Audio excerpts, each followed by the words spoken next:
Eh bien, bonsoir. C'est une rencontre avec Michel Thévaux. On pourrait dire aussi c'est une rencontre avec Charles Gleyre, une rencontre avec l'académisme. C'est une rencontre entre un historien de l'art et un commissaire de l'Expo Gleyre.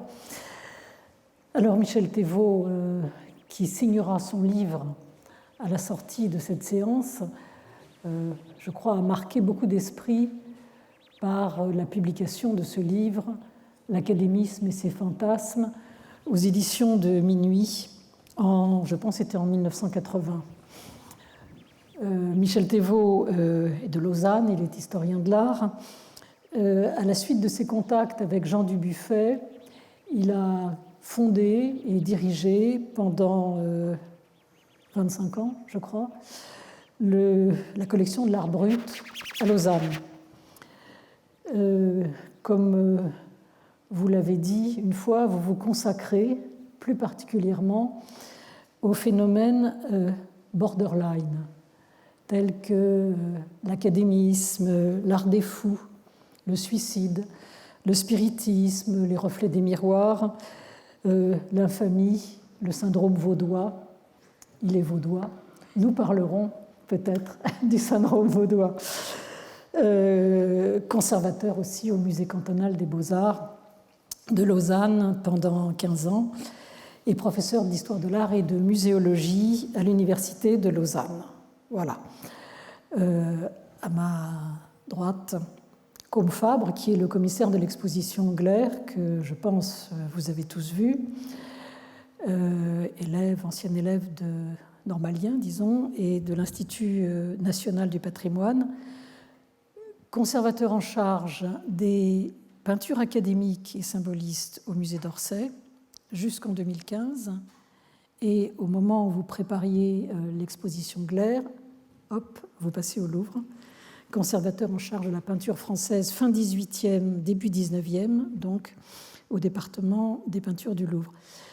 Et commissaire de 2 expositions avant celle-ci, l'une qui s'appelait L'Ange du Bizarre, le romantisme de Goya à Max Ernst à Orsay en 2013, et le Chant du Cygne, chef-d'œuvre de la peinture académique du musée d'Orsay à Madrid en 2015.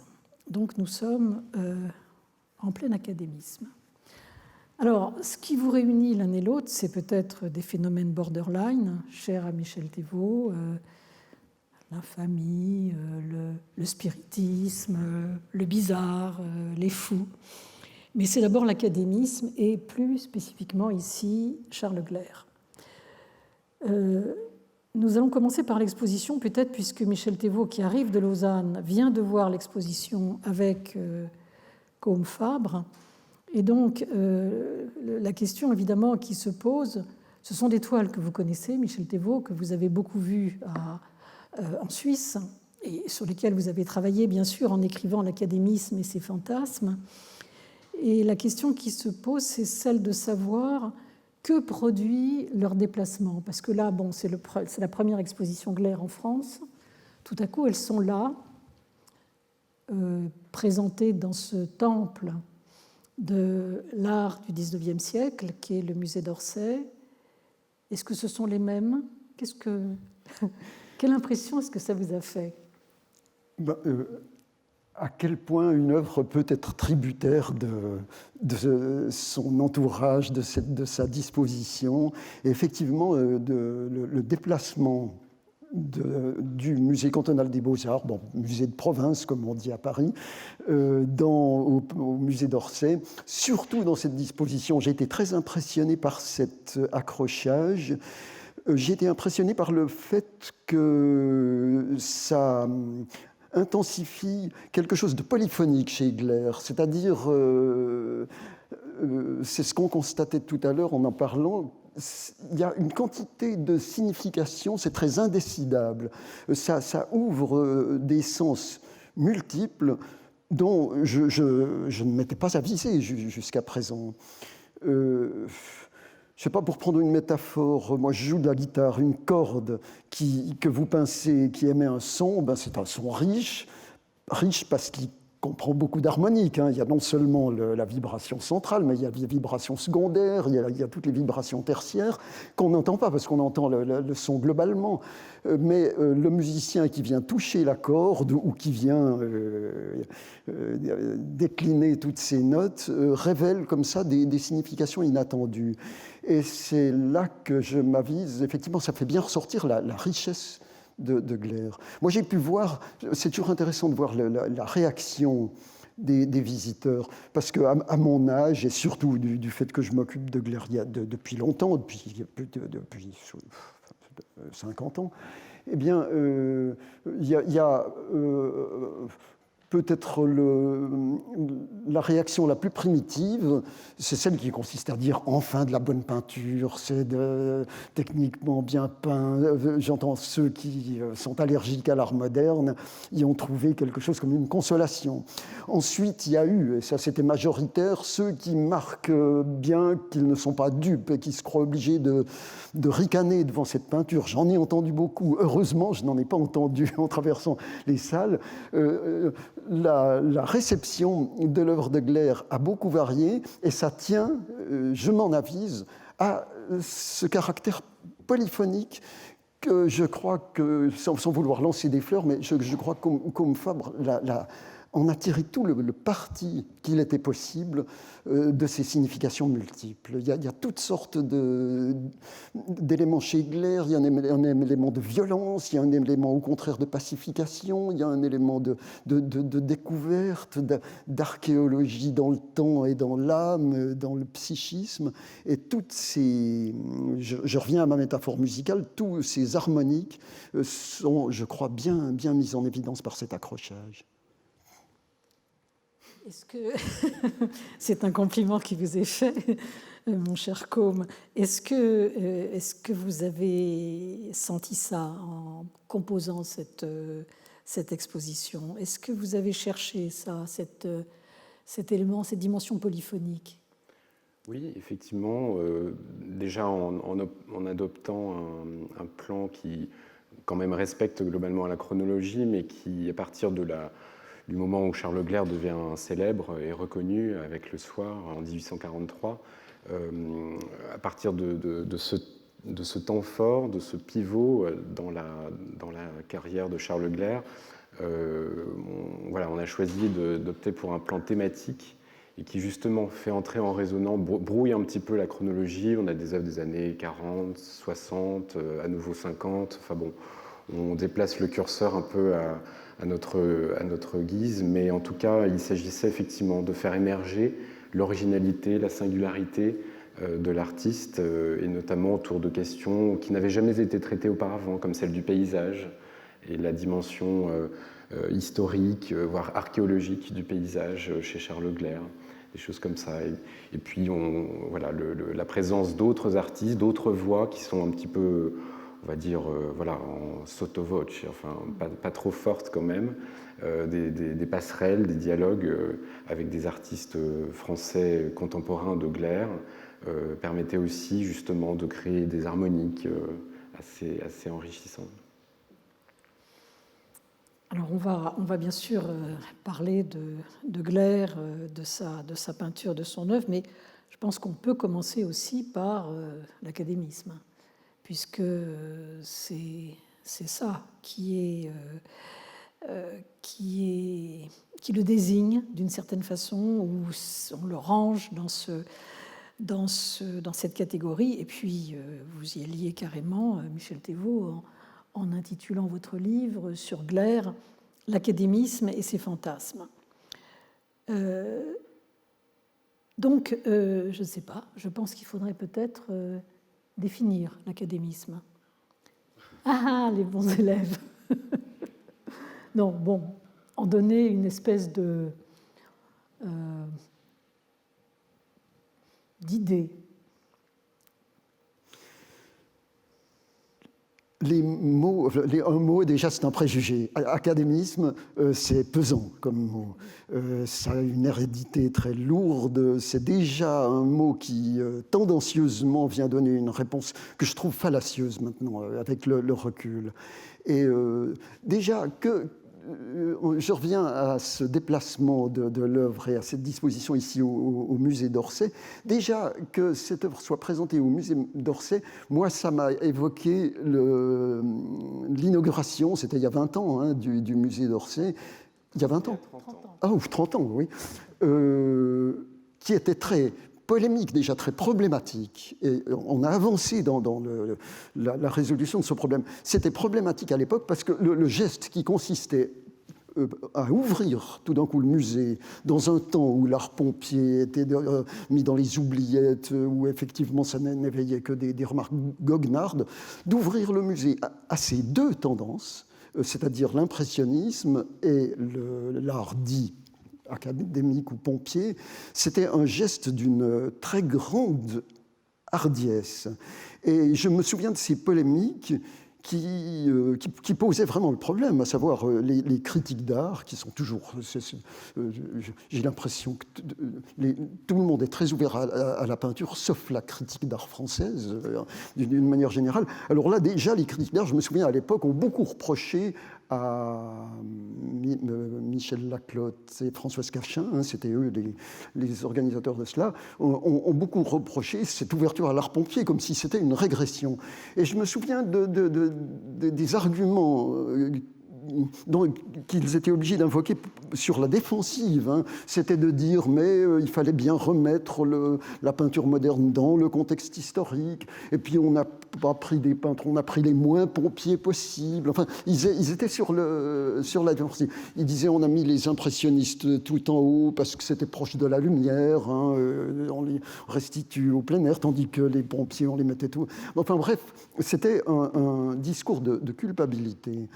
Et peut-être que maintenant, l'avenir leur donne raison, c'est-à-dire leur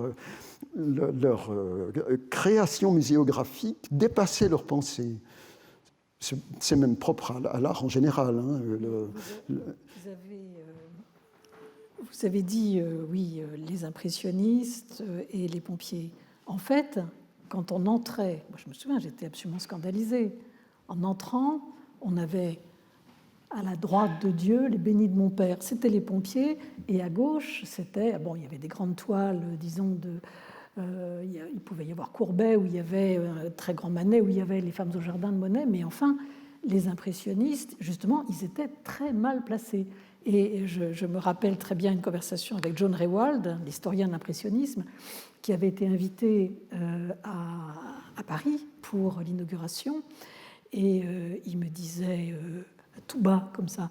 Je ne veux rien dire parce que je suis invité de la France, donc ce serait déplacé, mais quand même, Françoise Cachin, qui a mis son grand-père dans une soupente. Il était horrifié. Et c'est vrai qu'à l'époque, l'impressionnisme au dernier étage, ils étaient peut-être dans la lumière, mais on les voyait très mal. Et le réaccrochage à l'époque récemment, hein, le travail de remise de réaccrochage, disons, des impressionnistes fait par Guy Cocheval a changé complètement la chose. On les voyait très mal. Mais c'est vrai que c'était scandaleux.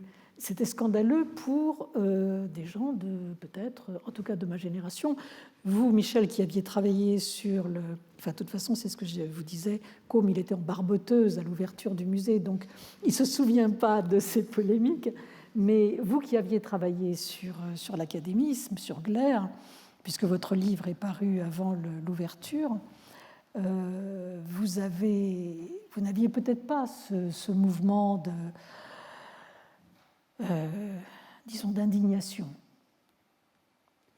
Non, certainement pas.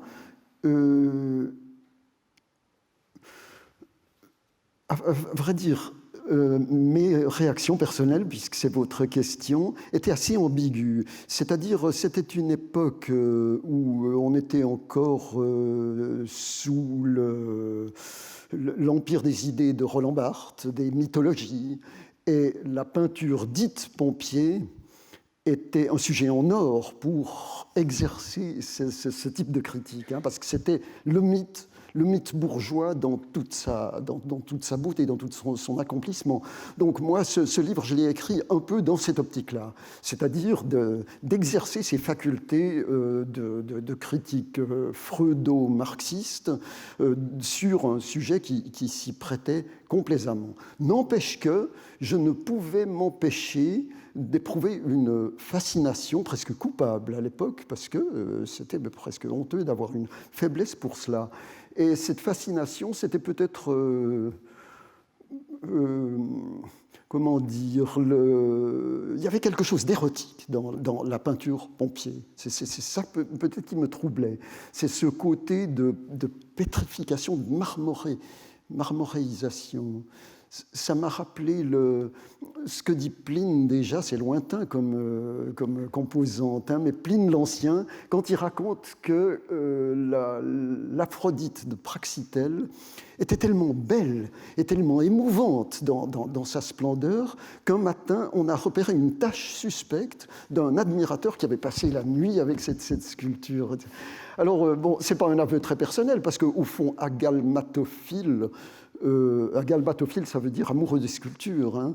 Nous le sommes tous un peu. C'est très freudien, cette idée. C'est-à-dire, c'est ce que dit Freud, hein, la sexualité humaine, contrairement à la sexualité animale, elle passe par tout un côté de symboles, d'imaginaire, de constitution d'une image. Donc, c'est nous tous, dans l'espèce humaine, nous avons cette particularité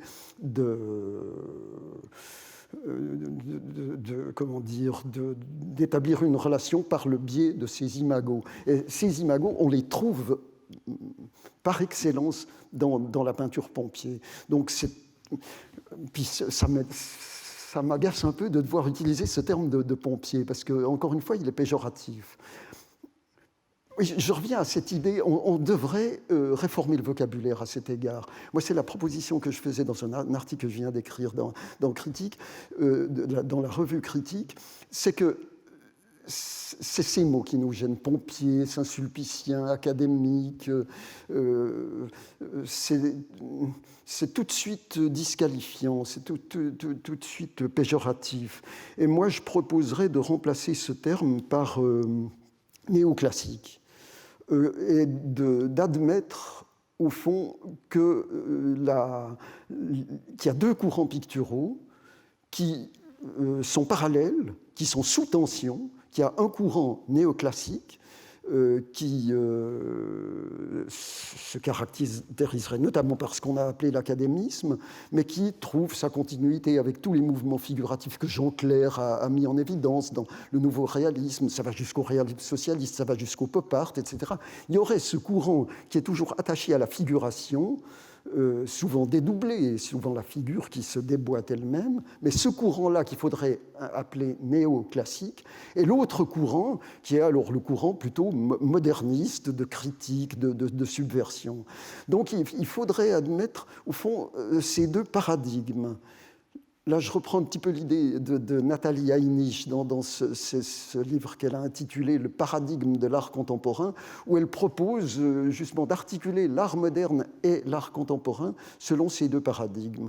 Donc là, on aurait au fond une mise sous tension de deux courants dont on n'aurait pas à décider que l'un est le vainqueur de l'autre.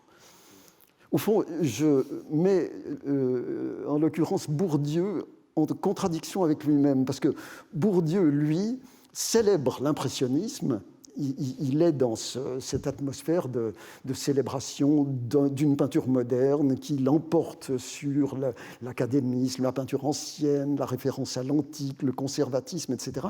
Pour lui, c'est un peu un problème politique, n'est-ce pas ? Et ce qui représenterait la gauche, c'est-à-dire l'art moderne des impressionnistes, l'emporte sur les anciens, les réactionnaires, c'est-à-dire la droite picturale. Donc c'est en gros la thèse que développe Bourdieu. Mais en même temps, Bourdieu est le théoricien des champs, des tensions entre des tendances qui sont simultanées, et un peu comme un courant électrique, n'est-ce pas? On ne va pas prendre parti pour le pôle positif contre le pôle négatif ou l'inverse. C'est un champ, c'est une tension. Donc, en mettant Bourdieu en contradiction avec lui-même, on restaurerait, on réhabiliterait cet art ci-devant pompier que je propose d'appeler néoclassique. Qu'est-ce que vous en pensez? Oui, c'est tout à fait intéressant. Enfin, en tout cas, cette période comme un champ de force avec des échanges permanents, c'est quelque chose qui effectivement paraît important désormais à essayer de mettre en œuvre en mettant l'accent de plus en plus sur ce qui communique et non pas sur ce qui s'oppose systématiquement, sachant que tous ces gens-là se fréquentaient et se connaissaient, avaient parfois des amitiés étonnantes pour nos yeux. Donc c'est quelque chose qui, évidemment, est plus enrichissant à mon sens. Pour revenir sur le musée d'Orsay, effectivement, j'avais 1 an et demi quand il a ouvert, donc je n'ai pas de souvenir, mais quand justement j'ai été amené à faire cette exposition à Madrid en essayant de présenter des chefs-d'œuvre de la collection académique du musée d'Orsay, en fait, j'ai eu beaucoup de mal parce que je me suis rendu compte que la présence, les collections de l'État sont assez riches, mais tout a été dispersé, envoyé dans des réserves, abandonné, roulé. Il y a des choses qu'on n'a même pas déroulées, on ne sait même pas dans quel état sont certaines toiles, et puis envoyé en dépôt dans des musées en province, avec des envois massifs à partir surtout au lendemain de la Première Guerre mondiale. Et quand on pense à un peintre aussi célèbre que Bouguereau, par exemple, qu'est-ce qu'on pouvait voir de lui au Louvre dans les années, disons, 50 ? Eh bien, il y avait un seul tableau qui était disponible. En plus, l'un des moins intéressants, la jeunesse et l'amour. Bon, c'est un nu féminin avec un petit bébé dans les bras, ça s'arrête là. Et à l'ouverture du musée d'Orsay, on a fait l'effort de rapatrier la naissance de Vénus, qui était en dépôt au musée des Beaux-Arts de Nantes.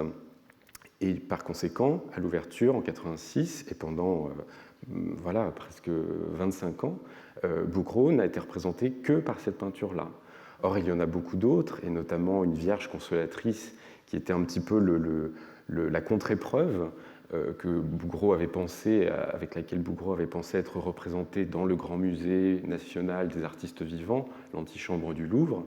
Il y avait un tableau, ce tableau mythologique, païen, très charnel, néo-raphaëlesque de la naissance de Vénus. Et puis il y avait ce tableau néo-byzantin, beaucoup plus concentré, dramatique, iconique, qui était la Vierge consolatrice. Et cette tension que Bouguereau voulait créer au sein même de son œuvre, en tout cas ce par quoi il voulait être représenté, n'existait plus, parce que le tableau, la Vierge consolatrice, est à Strasbourg, et elle est restée, on l'a abandonnée, on l'a laissée à Strasbourg au moment de l'ouverture d'Orsay. Et le problème, c'est qu'aujourd'hui, Strasbourg a restauré ce tableau, ils l'ont remis en salle, ils l'ont célébré, et ça fait partie de leur propre identité à ce musée, et le musée d'Orsay ne pourra certainement jamais le récupérer. Alors donc voilà, il y a malheureusement encore beaucoup de choses à retrouver, y compris dans les collections nationales elles-mêmes. Le bout de chemin qui a été fait en 86, en fait, je pense qu'on s'est arrêté à la moitié du chemin. Il y a encore beaucoup de choses à faire.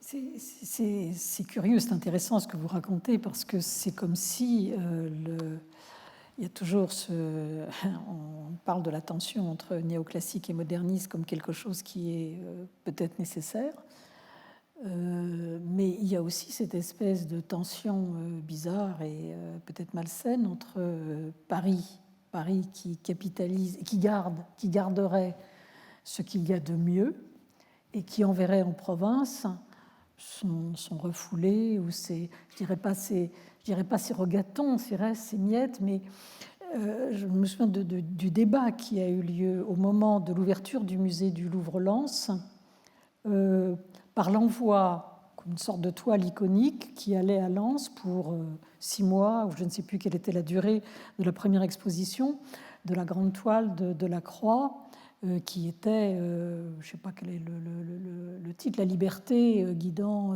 Bon, voilà. Je me souviens d'avoir lu dans la presse, enfin, c'est honteux que cette toile aille à Lens, comme si le public, le vrai public, était à Paris. Et donc là, tout à coup, on perdait quelque chose. Quand même, ces collections sont nationales. Alors,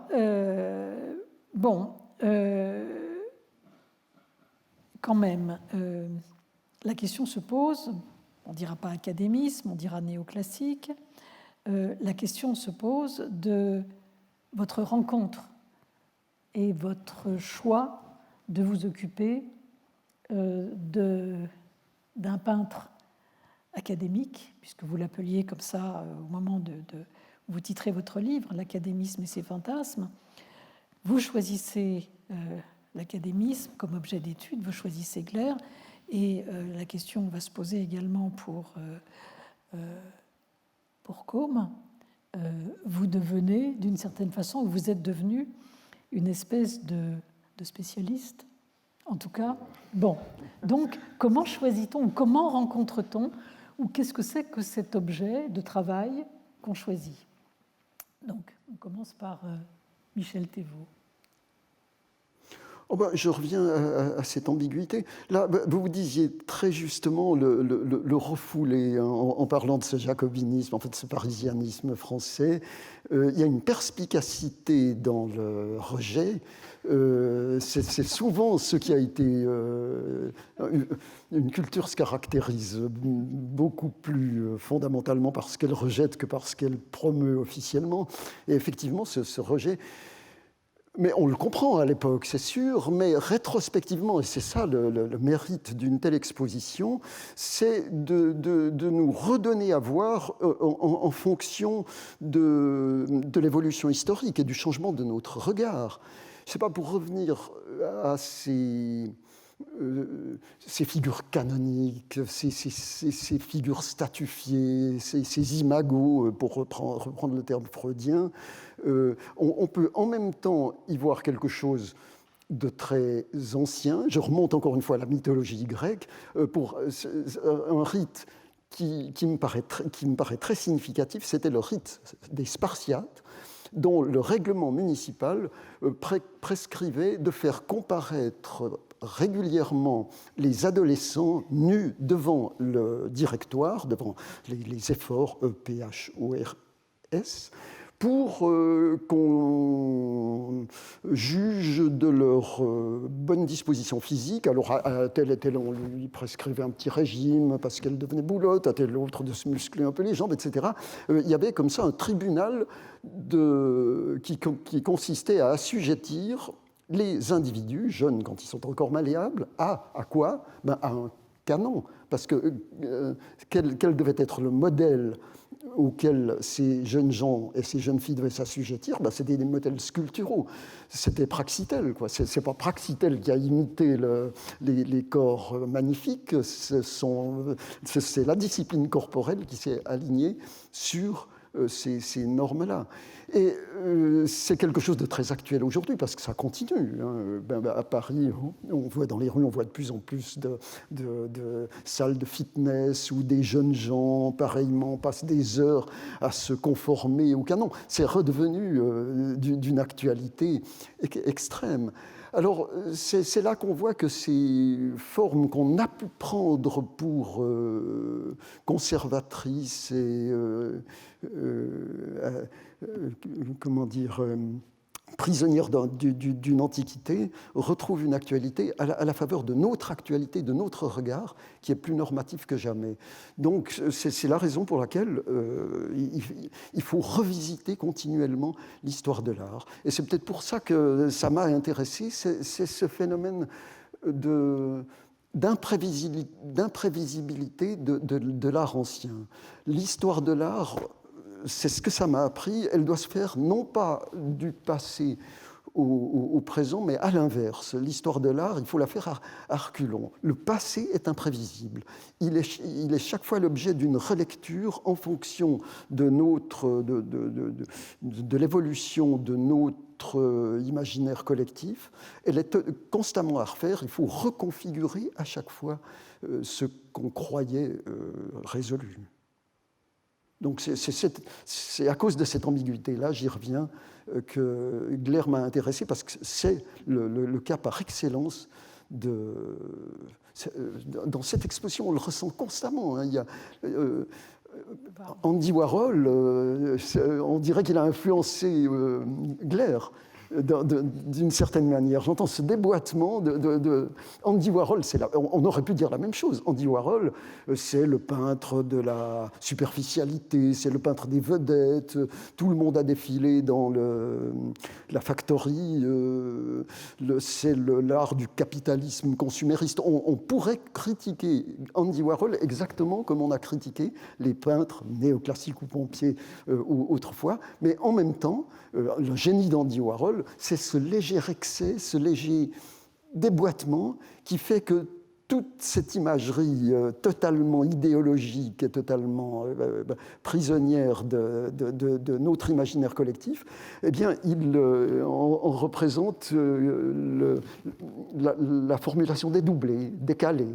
Eh bien, on peut repérer chez Gleyre un même décalage, dans sa polyphonie, dans cette espèce d'indécision qu'on constate de peinture en peinture. Il est prisonnier de l'idéologie de son temps, et en même temps, par son regard, par cette distance, peut-être par cette vaudoiserie, par le fait qu'il n'y adhère pas totalement, ou par le fait de ce que Côme a relevé dans son texte, de ses parties aussi personnelles très anticonformistes, eh bien, il y a à la fois l'idéologie et cet axe, c'est binoculaire, quoi. C'est le deuxième œil qui vient susciter un relief dans ce qui était la plate idéologie coutumière. J'imagine que comme vous êtes vaudois d'origine, vous avez grandi à Lausanne, la manière dont vous êtes entré en contact avec Charles Gleyre, c'était aussi comme peintre, disons, d'icône nationale, locale. Ah, c'était tout à fait, effectivement, la peinture patriotique. Je me souviens, d'ailleurs, c'est anecdotique, mais on m'avait donné un bureau que j'ai fait repeindre, et sur les grandes armoires à corniche qu'on a dû démonter, j'ai découvert les archives du musée. Et dans ces archives, il y avait le journal de Gleyre, puis le journal de son voyage en Orient. Et ce qui m'avait frappé, parce que j'ai tout de suite lu, c'était sensationnel de découvrir ça, ce qui m'avait frappé aussi, c'est de voir que ce journal a été censuré d'une manière d'ailleurs très habile. Hein. C'était pas biffé à l'encre, c'était découpé. Bon, il n'y avait pas de lame de rasoir à l'époque, mais découpé au couteau. Il y a de larges. Vous l'avez vu, peut-être l'original. Ça a été censuré, je pense, par sa nièce Mathilde. Qu'est-ce qu'il y avait dans ces textes de surcroît de confession? On peut tout imaginer, mais voilà quelque chose qui est. Il est d'emblée censuré. D'ailleurs, vous l'avez montré dans votre texte. Il s'est lui-même beaucoup caché. Il n'a pas beaucoup agi pour sa propre publicité. Il a beaucoup été dissimulé aussi par ses contemporains. Il y a quelque chose du voilé montré, quelque chose dans le regard qui oscille entre l'aveuglement et l'hyperlucidité. C'est pour ça même que c'est intéressant de regarder la trigonométrie des regards de peinture en peinture. Il y a là, encore une fois, quelque chose comme la genèse d'un espace trigonométrisé par rapport au lieu commun. Alors justement, par rapport à cette trigonométrie des regards, je me demandais, on pourrait peut-être évoquer ce tableau dont vous parlez très bien dans l'essai du catalogue, qui sont les brigands romains. Les brigands romains, vous évoquez ce tableau comme une scène primitive. Et je voulais savoir qu'est-ce que vous entendez par cette scène primitive. On le voit là. Oui, Oui, il va apparaître. Il va apparaître. Tableau En tout cas, tableau de jeunesse qu'il n'a pas montré. Voilà, c'est un tableau qui est resté secret puisqu'il était en son temps parfaitement immontrable, étant donné son obscénité, la façon dont Charles Gleyre a montré devant les yeux enfin, en tout cas mis au jour quelque chose qu'aucun peintre n'avait voulu peindre avant, et notamment son compatriote Léopold Robert, qui avait inventé dans la peinture ce sujet que sont les brigands, en les sublimant comme les héros marginaux et en même temps terrifiants de la société contemporaine. Léopold Robert les représentait tout le temps seul, ou alors s'entraidant entre brigands quand il y en a un qui est blessé par la police, ou alors faisant des offrandes à des petites chapelles isolées. Mais jamais Léopold Robert ne représentait les brigands en prise avec leurs victimes. Et Charles Gleyre, lui, justement, montre ce que personne n'avait osé montrer, la réalité.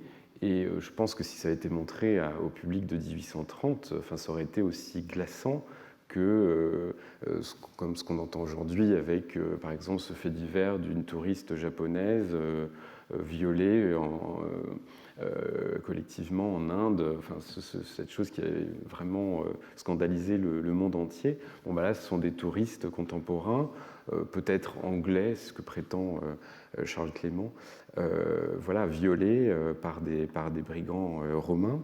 Et voilà, en tout cas, vous parlez,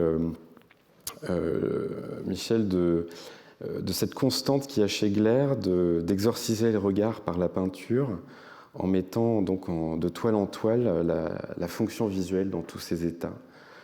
La curiosité, l'agression, l'humiliation, la menace fusionnelle, l'extase, la cupidité. Là, il y a un jeu de regard dans ce tableau, justement, que vous traitez, qui est absolument étonnant. Oui, c'est l'exemple type de la polysémie, parce qu'on peut avancer une quantité d'interprétations de ce tableau. On peut en avancer une interprétation très conventionnelle, n'est-ce pas? C'est le crime scandaleux, enfin, de même que cette japonaise violée. Ben ici, on a affaire à des brigands qui se livrent à des turpitudes en violentant cette femme, alors que son mari était obligé d'assister à la scène. Il y a quelque chose, effectivement, de scandaleux. On peut en faire une toute autre interprétation. Hein. Il y a, sous l'alibi de la moralité et de la dénonciation, il y a là effectivement la permission de montrer quelque chose, sous couvert de la morale. C'est quelque chose de très actuel, c'est comme la pédophilie aujourd'hui, n'est-ce pas? Sous couvert de s'indigner, il n'y a jamais eu autant d'aventures pédophiles transmises dans la presse, de sorte que la pédophilie est le fait non seulement des criminels eux-mêmes qui s'y livrent, mais de l'indignation hystérique qu'on manifeste. Il y a quelque chose de très ambigu comme ça dans la turpitude. Alors ici, on peut d'ailleurs s'interroger sur dans quel esprit Gleyre a peint cette peinture. Est-ce qu'il s'indignait de la violence des brigands romains? Est-ce qu'il prenait le parti de cet Anglais ligoté, victime de ces crimes? Est-ce qu'il dénonce? Ou est-ce qu'il y a une secrète complicité? Avec qui est-ce qu'il s'identifie? Comment est-ce qu'il prend cette victime féminine en considération, dont l'attitude est assez bizarre d'ailleurs, de se cacher le visage, c'est la femme sans tête, hein, ça laisse presque préluder la naissance du monde de Courbet, il y a quelque chose comme ça. Alors, quelle réponse donner à cela? Moi j'ai l'impression, c'est la conclusion générale que j'en tire, c'est que c'est le propre des artistes que de s'aventurer dans des processus visuels dont ils n'ont pas l'intellection. J'entends, ils se déchargent sur les regardeurs de la signification de ce qu'ils peignent. Et j'ai l'impression que dans beaucoup de toiles de Gleyre, il y a cela. Il y a une sorte d'indécision, comme si c'était presque libératoire pour le peintre de pouvoir en décliner la responsabilité et de s'en décharger sur le regardeur. Donc, alors, est-ce que ça signifie que ce sont les regardeurs qui font les tableaux? Pas davantage, parce que les regardeurs créditent l'artiste des significations qu'ils y voient. Donc, il y a un renvoi mutuel de responsabilité du sens qui fait toute la vitalité de l'art, au fond. Et moi, j'en viens à la conclusion que ce qu'il y a de plus inventif dans l'art, de plus innovant, n'est ni le fait de l'artiste qui s'est lancé dans l'aventure en s'en remettant aux regardeurs, ni le fait des regardeurs qui croient pouvoir s'en décharger. C'est le fait d'un malentendu fondamental. C'est quelque chose comme un dysfonctionnement entre la création et la réception de cette création, un dysfonctionnement qui libère des significations latentes. Si mon explication était la bonne, ça nous libérerait aussi de cette idolâtrie de l'artiste créateur tout-puissant devant lequel on doit s'agenouiller. Non, l'artiste, il n'est pas si père souverain de ses œuvres. Je sais pas, pour prendre un exemple militaire, pour prendre une comparaison, Napoléon, quand à Austerlitz, on lui demandait quel est votre plan, et Napoléon disait on attaque et puis on verra.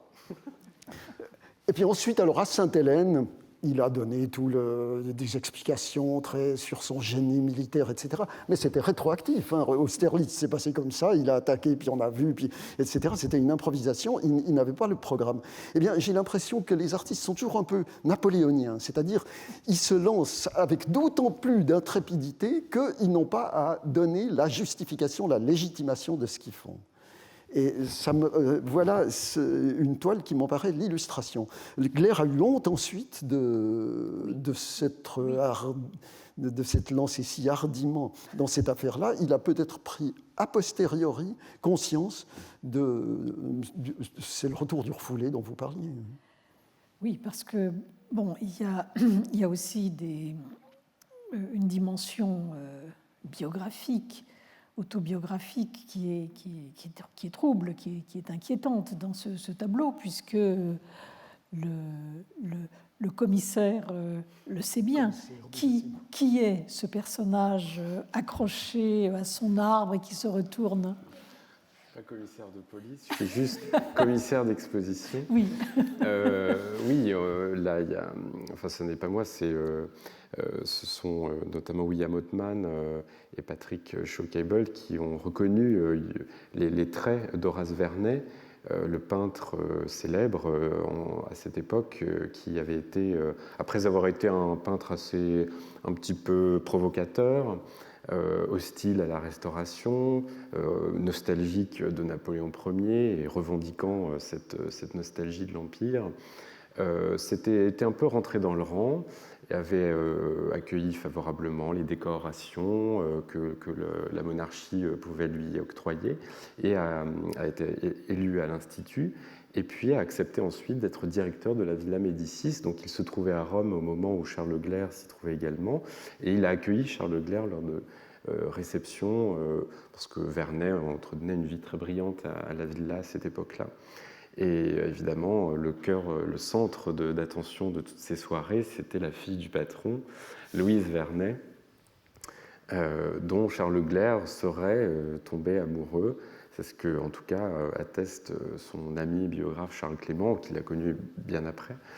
Et par conséquent, oui, on a pu interpréter cette scène de brigand romain comme une espèce de vengeance, un fantasme d'assouvissement d'une pulsion sexuelle sur cette jeune femme à travers la peinture. Donc c'est un crime symbolique qui serait ici en jeu à travers ce tableau. Patrick Schaucable est allé encore plus loin en disant qu'en fait, Charles Gleyre n'était pas amoureux de la fille. Le fait d'être amoureux de la fille était un prétexte pour refouler l'amour qu'il avait en fait envers Horace Vernet lui-même. Et d'ailleurs, là, il trouvait que dans cette pose très contorsionneuse, le fait que le projecteur soit placé non pas sur le viol, sur la jeune femme, mais la lumière est portée en plein feu sur l'homme ligoté à l'arbre, qui se contorsionne de manière assez voluptueuse en faisant saillir ses muscles. D'ailleurs, une pose et une musculature qui ont tout à fait à voir avec Michel-Ange, que Charles Leclerc appréciait beaucoup dans ses années de jeunesse, qu'il étudiait, qu'il copiait. Voilà, certains ont vu en tout cas finalement un transfert, je ne sais pas, d'attirance en fait inavouée pour Horace Vernet, voilà, qui s'échapperait vers tout ce qu'il y a autour et notamment cette pauvre fille. C'est une scène primitive, comme vous dites, Michel, dans le catalogue. C'est vrai que c'est pratiquement une des toiles par lesquelles il commence, qu'il ne montre pas, qu'il refoule. Et on peut dire que si l'académisme est notre refoulé, cette scène est le refoulé du refoulé. C'est-à-dire que c'est vraiment quelque chose de très particulier. Oui, c'est sûr. J'ai été frappé, j'ai relu récemment, à cause de ces histoires d'agalmatophilie, d'amour pour les sculptures, pour les femmes de pierre, de bronze. J'ai relu récemment la Gradiva, le texte de Freud, qui fait l'analyse de la nouvelle de Jensen, qui s'appelle Gradiva. Mais c'est l'histoire de Gleyre. Je la rappelle rapidement, hein, c'est 1 minute, mais c'est très troublant.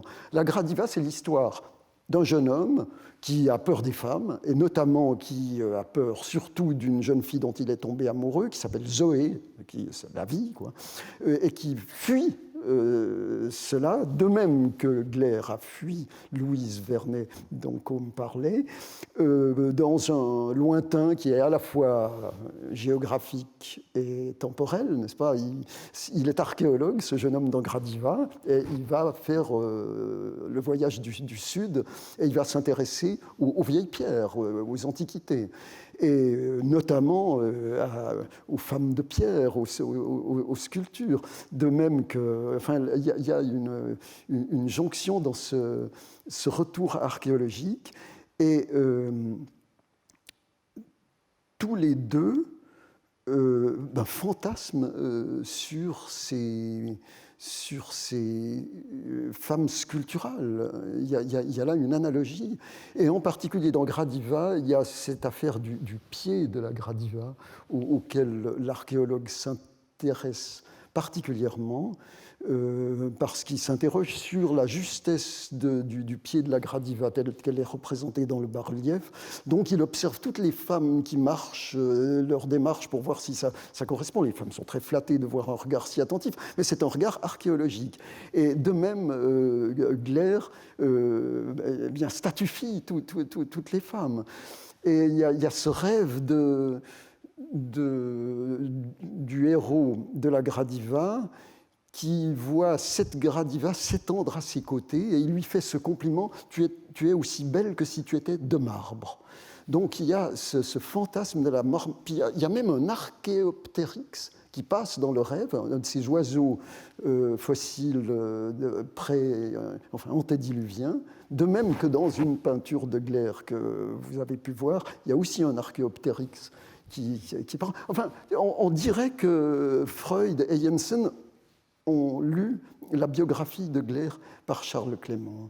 C'est assez curieux. Et alors, la Gradiva, bon, ça se termine un peu fleur bleue par un happy end, c'est-à-dire que la dite jeune fille, sachant manier le transfert aussi, mais encore mieux que Freud, réconcilie notre archéologue avec les femmes réelles, tandis que le happy end de Gleyre serait que son refoulé, c'est son agalmatophilie, il la sublime, comme on dit en psychanalyse, qu'il la sublime dans la peinture. Ces deux formes de happy end, dont l'une, c'est le mariage et les enfants, et l'autre, c'est l'œuvre picturale, je ne sais pas laquelle est la plus souhaitable, mais c'est la seule différence entre les deux versions de la biographie de Gleyre et de la Gradiva de Jensen.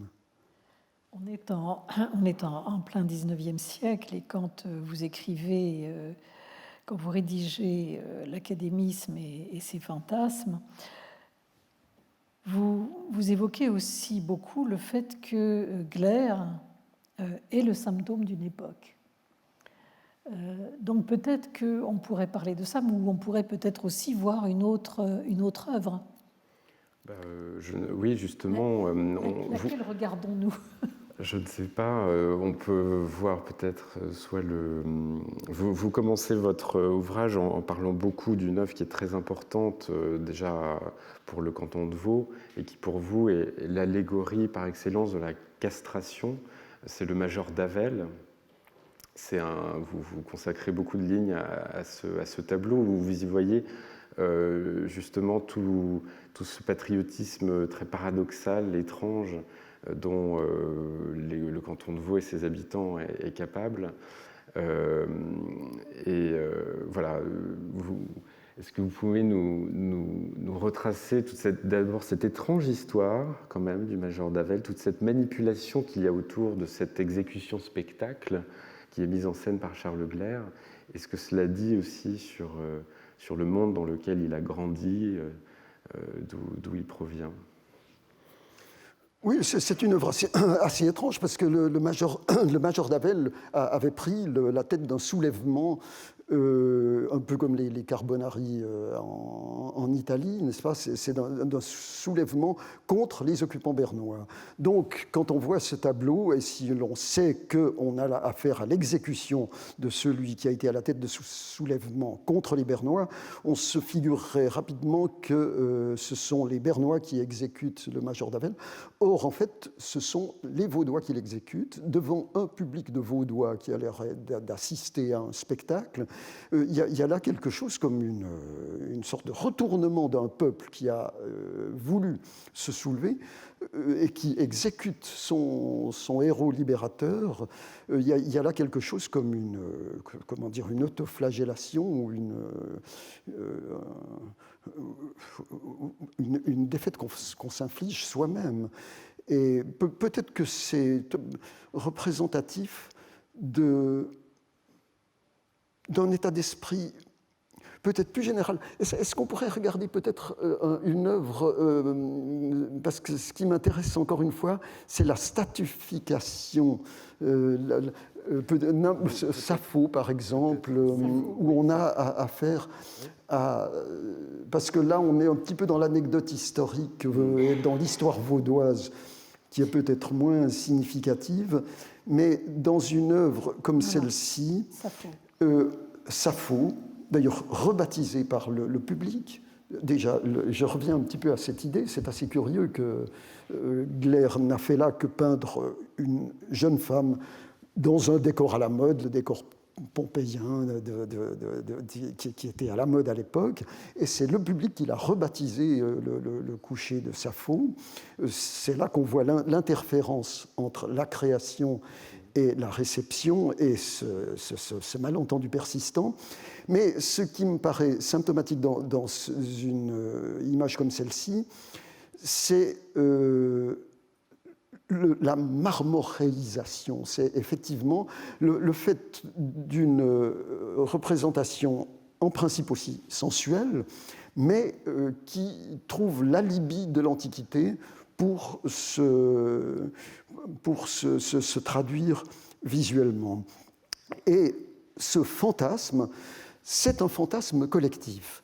Tout se passe comme si cette idiosyncrasie personnelle de Gleyre s'était trouvée au diapason d'un goût collectif pour la monumentalisation, pour la statification, pour la pétrification définitive. Et c'est cela qui donne une portée politique à ce qui est à la base un fantasme psychique et personnel.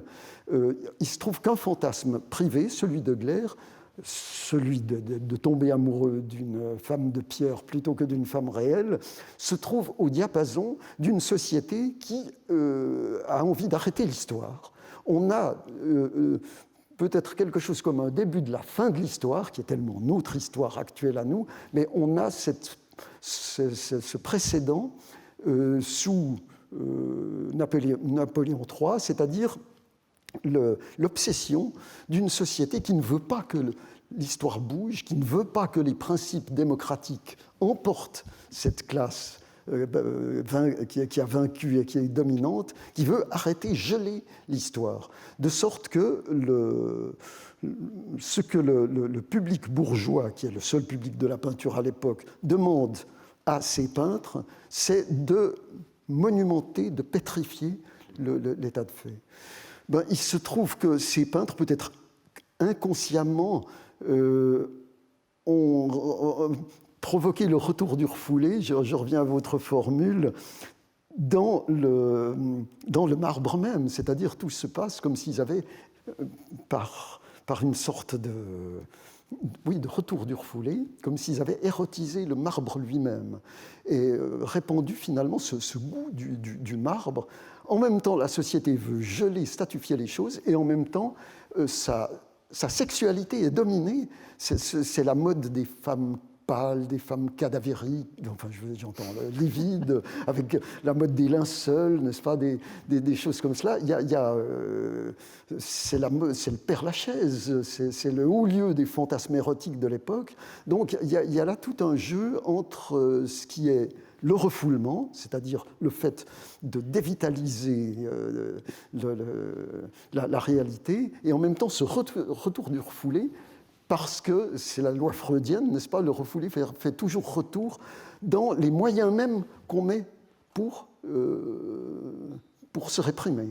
C'est un peu comme les moines qui ont des pensées lascives et qui se châtient, qui s'autoflagellent et qui trouvent dans cette autoflagellation une excitation sexuelle encore plus grande que les fantasmes qu'ils avaient en tête. Ou c'est Robes, pour prendre une peinture d'époque, n'est-ce pas, qui représente ce saint qui veut aussi fuir ses pensées coupables et qui se tourne vers le crucifix. Et qu'y a-t-il sur son crucifix? Une femme nue qui le provoque et qui est encore plus provocante que il est pris de vitesse par le refoulement qui fait retour. Et je crois que dans une peinture comme celle-ci, on a ces deux choses. On a ce côté de pétrifier ce qui est la vie, tout comme dans la Gradiva de Jensen, il y a ce goût archéologique des femmes de pierre, et en même temps une érotisation de cette marmoréisation même qui là est typique. Je parlais du fétichisme du pied dans la Gradiva, là le fétichisme c'est le fait de déplacer son attention, son émoi sexuel de la personne elle-même sur un détail périphérique, le pied ou une pièce de vêtement. Là, le détail, nous dit Charles Clément, est moins périphérique. Charles Clément, le biographe de Gleyre, nous rapporte qu'il s'était beaucoup intéressé, pour reprendre ces termes pudiques, sur la partie inférieure, sur la partie du bas du dos, qui lui avait qu'il avait beaucoup ému picturalement. Et donc, il y a simplement cette petite différence avec la Gradiva, qu'au lieu de s'intéresser aux pieds, il s'intéresse à une autre partie de l'anatomie. Mais il y a aussi ce fétichisme.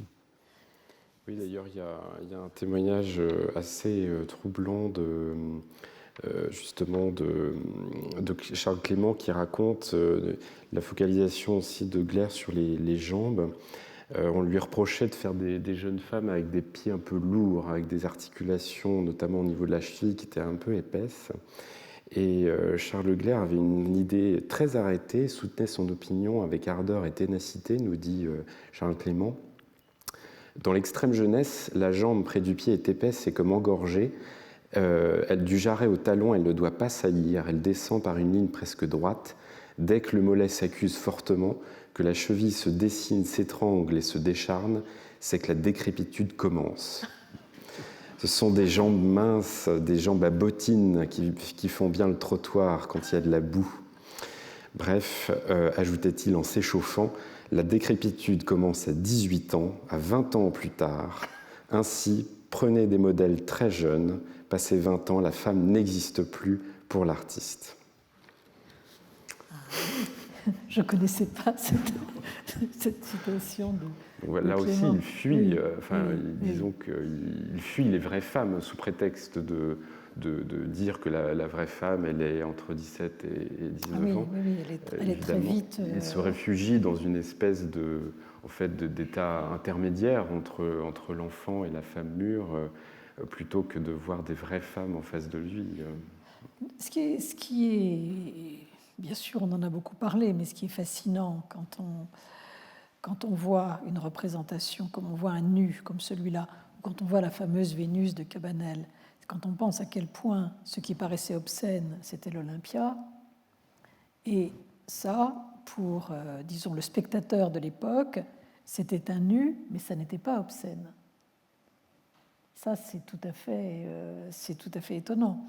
L'Olympia met en évidence quelque chose peut-être comme la peinture ou comme disons une critique de la représentation, mais là, ça ne pose pas de problème. C'est admis. Est-ce qu'on pourrait passer Néron et Agrippine, parce que ça nous rapprochera un peu de cette problématique et ça fait bien ressortir la polyphonie de Gleyre. Parce que, effectivement, ce qui a scandalisé dans l'Olympia de Manet, effectivement, des femmes nues, il y en a, ça n'est pas, en tout cas pas à cette époque, il y avait une telle débauche de femmes nues, justement dans le pompiérisme, ça n'est certainement pas cela qui a pu scandaliser, mais c'est la crudité de la technique chez Manet, c'est le fait que ce qui était dénudé, ça n'était pas la femme, mais la peinture, la touche picturale. Et là, on a un aspect de Gleyre. Il s'agit de Néron et d'Agrippine. Donc Néron a assassiné sa propre mère. Et ce qui est extraordinaire dans cette scène fantomatique, ça n'est pas tellement la violence de la scène, encore une fois, on en a vu d'autres à l'époque, mais c'est cette espèce c'est la facture, c'est la touche. Déjà, cette tache de sang qui ne tient même pas, on dirait qu'elle est faite sur la toile, comme si la toile avait été giclée. C'est du Francis Bacon. Francis Bacon, quand il a fait une peinture inspirée par la tradition, par Velázquez, par Titien, etc., au dernier moment, il y a ces coups de torchon qu'il donne dans la toile, où tout d'un coup, il salit cette toile comme s'il voulait réveiller la peinture elle-même, la mettre à nu. En rhétorique, ça s'appelle la dénudation, c'est-à-dire l'excès dans l'exécution qu'on met qui donne à voir le processus même de théâtralisation, la dénudation. Gaston, il y a le téléphone qui sonne, ça c'est une dénudation de la rime. Je m'excuse de la trivialité de l'exemple, mais j'en trouve pas d'autres. Mais c'est de donner à voir tout d'un coup le processus même de production de la peinture. Au fond, on pourrait en donner une analyse marxiste, n'est-ce pas? Au fond, c'est Marx qui, contre le fétichisme de la marchandise, veut rappeler que c'est une production fondée sur le travail humain, sur l'exploitation du travail humain, etc. On pourrait faire une analyse marxiste d'une toile comme celle-ci en montrant que Gleyre a été sensible au processus de constitution d'une toile, et dans ce fait de gicler, ce qui est une faute picturale, cette tache rouge ne tient pas, elle ne fait pas partie du voile d'Agrippine, elle remonte à fleur de toile. On dirait qu'il y a eu là quelque chose comme une tentation fauve. Oui, il dépasse ses propres élèves impressionnistes, il est plus avant-gardiste qu'eux. Oui, mais la chose extraordinaire, quand même, c'est que, il tue sa mère, mais on a l'impression qu'il la viole aussi. C'est-à-dire qu'il y a à la fois le matricide et l'inceste. Elle est nue, cette femme, qui était sa mère. C'est quand même sidérant. Oui, mais plus gravement, il viole la peinture. C'est plus grave que de violer une mère. Oui, disons qu'il viole la peinture, oui. Oui, mais on aurait tellement de choses à dire. Il faut qu'on s'arrête bientôt. Est-ce qu'il faut qu'on donne la parole à la salle? Est-ce qu'on repose? Non, que dit Côme? Non, mais vous avez, du coup, comme on a commencé par un viol et on termine par ce viol, Gleyre en violeur de la peinture, un violeur, disons, peut-être pas toujours conscient de la gravité de ce qu'il fait, mais en tout cas... Je pense pour conclure, il y a quand même une question qu'on peut poser à Michel Thévaux. Vous avez écrit ce livre en 1880. Est-ce que vous voyez... 1980. Pardon. Oui. Pauvre Michel, excusez-moi. Est-ce que, 35 ans après, est-ce que votre regard a évolué?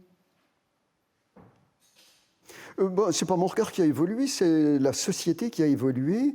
Et je suis frappé que l'époque que nous sommes en train de vivre, c'est une époque comme la fin de l'histoire. Hein. Nous vivons enfin ça c'est mon sentiment personnel, hein, mais nous vivons les dernières années du XXe siècle actuellement. Je me souviens que Baudrillard, en 1990, proposait de passer directement au XXIe siècle, hein, parce que c'était des années, il valait mieux tourner la page rapidement. Non seulement son vœu n'a pas été exaucé, mais ce XXe siècle continue à traîner. Il faudra attendre encore 2 ans pour passer au XXIe siècle. Nous sommes en train de vivre quelque chose comme la fin d'une histoire. Et au fond, par cette spirale de l'éternel retour nietzschéenne, ce que nous sommes en train de survoler dans une boucle ultérieure, nous sommes en train de survoler les fantasmes de Gleyre, ces fantasmes d'arrêter l'histoire ou de désirer de tourner la page. Il y a là comme une hésitation, une oscillation dramatique qui est son ambiguïté personnelle, mais une ambiguïté qui se trouve avoir une résonance historique. C'est la phrase de Kafka qui s'applique tellement à l'art en général, à savoir « loin, loin de toi se déroule l'histoire du monde, l'histoire de ton âme ».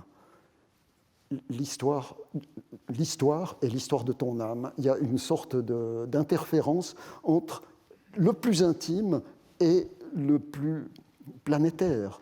Et notre époque, je crois, réveille cette oscillation très riche, très polyphonique et très imprévisible qu'on retrouve chez Gleyre. C'est ce qui donne, je crois, toute l'actualité à cette exposition. Eh bien, merci. Merci, Michel. Je suis un peu grandiloquent, je m'excuse. Merci à vous deux.